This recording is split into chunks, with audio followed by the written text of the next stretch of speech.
My name is Lee Naves, and it's my privilege this evening to serve as moderator for the program. We have two very special guests. One is Dr. Yosef Ben Yakinen, who is an African anthropologist, an educator, an author, and a scholar. He's on my right, and on my left is Dr. George Simmonds. Dr. Simmonds is also a professor. He was born in St. Croix, the Virgin Islands, USA. And we will discuss a number of topics this evening. These gentlemen are here to talk about African origins. As you know, in America, Black History Month is celebrated every February. Without further ado, let's get right into it, because I know they have some interesting viewpoints that will stimulate your thinking, even if you disagree with them or agree. I'm going to call you Dr. Ben, if that's okay, because I understand that's what people usually call you. Yes. One of the more controversial positions that you take is that Black Africans landed in America 2,000 years before Columbus. I would not specify the day, but probably exceeding 2,000 years. The fact is that Columbus never came to the United States of America or North and South America. He came as close as San Salvador. There's a rumor that says that Columbus came to America. He did not come to America. He came to an island of America. Vespucci came to America, not Columbus. He came to the Caribbeans. But it is commonly stated, just as much as they state, that Columbus discovered America while the Indians sat down watching him doing it. Now, but the knowledge of Africans in the Americas quite knowledgeable to scholars. The fact that it's suppressed doesn't have any validity at all. Let me bounce a couple of things off of you. One thing, this article that I'm going to be referring to our home audience and to our studio audience, this article came out in the September 1981 issue of Science Digest, and it's entitled Black Kings in Ancient America. You and some other black scholars believe that these people, African people, came to this continent before Columbus. We don't believe, we know. How do you know? What evidence? The evidence is there. For example, when you go to Central America, the Yucatan Peninsula, and at Ecuador and places like that, they have caches of Carthaginian money found 200 feet down in the ground, meaning that there were pluvial disruptions, and those money was buried. So it indicates a period of time, at least from that, when you look at the stratas, you could tell the period of time in which they've been here. And when you're talking about Carthage, you're talking about at least 212 BC, when Carthage was finally destroyed by the Romans. Again, the Queen Makeda, which you call the Queen of Sheba, there are maps which Rome, the church in Rome, the so-called Holy Father, has suppressed these maps from the time of Justinian, showing South America and what is today called Central America. The maps there, and Victoria, Makeda goes back to at least 892 BC. Before Christ. Before the Let me point out another thing, just from the same article. I don't know if we can see this on television, but here is a picture. Tell me what this is, and why do you see this as proof of the presence of Africans in America before? That is the Columbus. head of an Olmec. And the Olmecs were said to be the first of the indigenous Americans. And if you look, if an Olmec walked in here, then you would believe that he had come from the middle of Africa.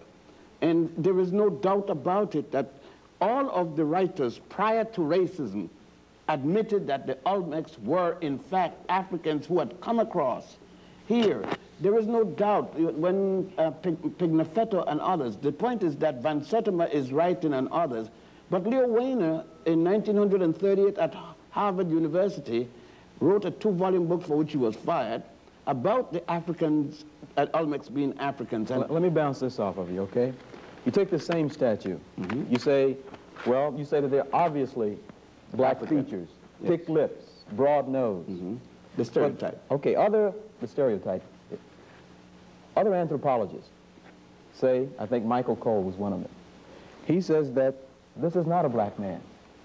He said the people who made these statues, which I understand are 8 feet high, the people who made these statues didn't have sharp enough tools to give them white features, so they're not really black statues. They're white people carved with crude tools. What's your response to that? It's strange that the tools were not sharp enough to make narrow noses, but it was sharp enough to put eyelids.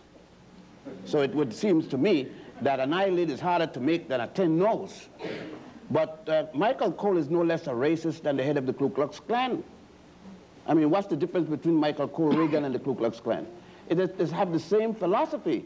What is the difference between the fellows writing the Bible and write about the Queen of Sheba asking, saying, look not, ye daughters of Canaan, look not upon me because I'm black. My parents sent me in the vineyard and that's all this nonsense. She's black because nature made her black. Her mother and father were black, that's why she's black. Had nothing to do about going in any vineyard, even though it's in the Bible. Okay, you talked about religion. We're going to get to that in a while. Let me turn to Dr. Simmonds. You also agreed with this position that Africans were in this... I have no problem, no doubt. Why? As a matter of fact, speaking about, like Dr. Ben mentioned, and you spoke about Michael D. Cole, I own a book several years ago, and still have it in my possession, by Michael D. Cole himself, who is considered one of America's leading archaeologists and anthropologists from Yale, one of America's most prestigious schools. In his own work, he referred to them as Negroid. And he went further to state the title of the book is America's First Civilization, what you call civilization.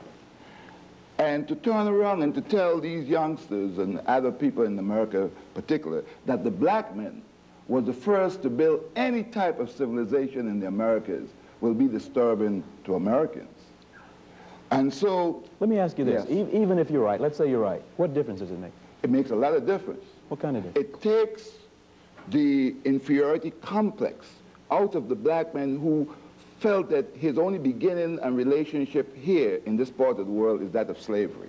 Then it puts him in the driver's seat because, again, they don't tell you that there are man-made hills within the United States.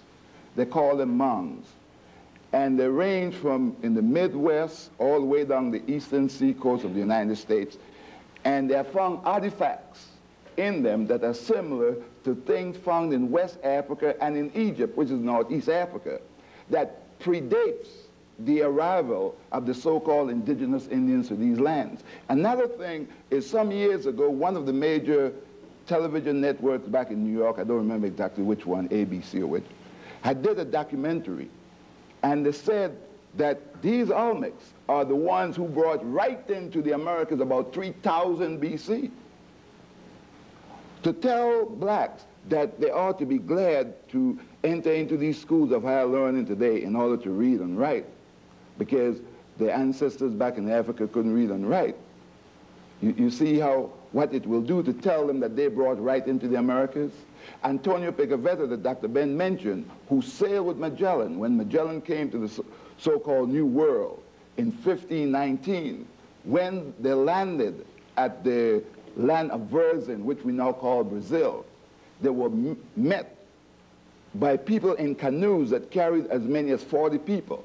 And Antonio Pigafetta recorded that these people were jet black.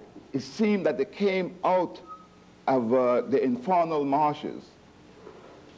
That meant that they were burnt.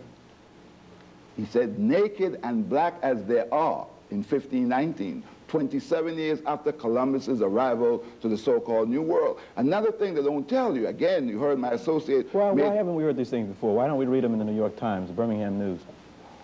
If I stole another man's country, and I brought your ancestors here to work for me, could I tell you how great your ancestors were and still expect to keep you in slavery?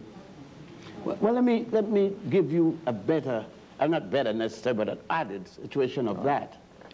Most black people in Birmingham, Alabama, like in Harlem, New York, are Christians, and they go to in a black community, a black minister, a black congregation, but with a white Jesus, because they didn't know that that Jesus, up until Pope Julius II, had the first black Jesus painted. He had Michelangelo to do it, but up until that time, the world worshipped the black Madonna and Child.